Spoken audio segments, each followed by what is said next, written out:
L'amour de la sagesse éternelle. Strophe 29 à 33. Strophe 29.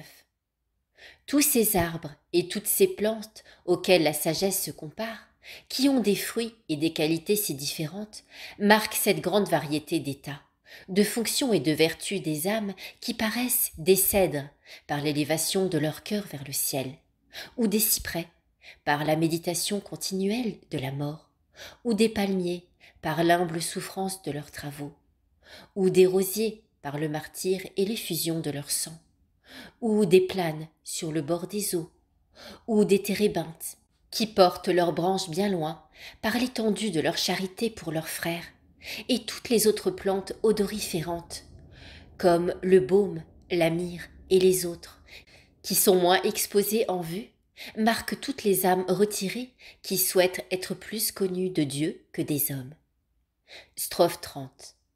Après que la sagesse s'est présentée comme la mère et la source de tous les biens, elle exhorte tous les hommes à quitter tout pour la désirer uniquement, parce qu'elle ne se donne, dit saint Augustin, qu'à ceux qui la désirent et la recherchent avec autant d'ardeur qu'une si grande chose mérite d'être recherchée. La divine sagesse marque par les paroles des 30e et 31e versets 3 degrés dans la piété, dont le dernier en est la perfection. Premièrement, écouter Dieu avec une humble soumission. Deuxièmement, agir en lui et par lui avec une fidélité persévérante. Troisièmement, enfin, acquérir la lumière et l'onction nécessaires pour inspirer aux autres l'amour de la sagesse, pour les conduire à la vie éternelle. Strophe 31. Chapitre 2. Merveille de la puissance de la divine sagesse dans la création du monde et de l'homme. Premièrement, dans la création du monde. La sagesse éternelle a commencé à éclater hors du sein de Dieu lorsqu'après une éternité entière, elle fait la lumière, le ciel et la terre.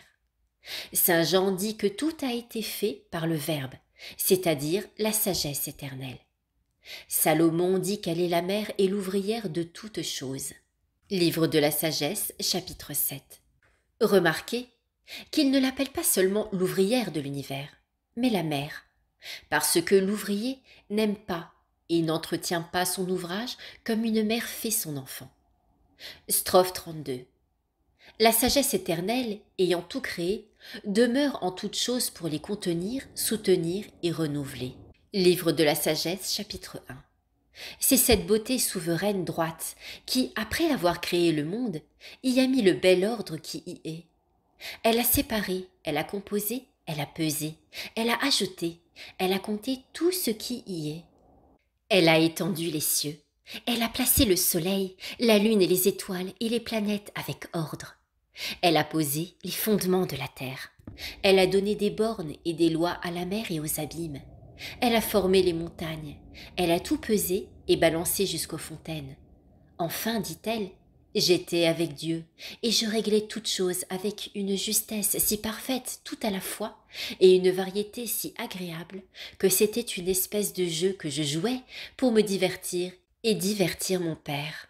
Proverbe 8. Strophe 33. Ce jeu ineffable de la divine sagesse se voit en effet dans les différentes créatures qu'elle a faites dans l'univers. Car sans parler des différentes espèces d'anges, qui sont pour ainsi dire infinies en nombre, sans parler des différentes grandeurs des étoiles, ni des différents tempéraments des hommes, quel admirable changement ne voyons-nous pas dans les saisons et dans les temps? Quelle variété d'instincts dans les animaux?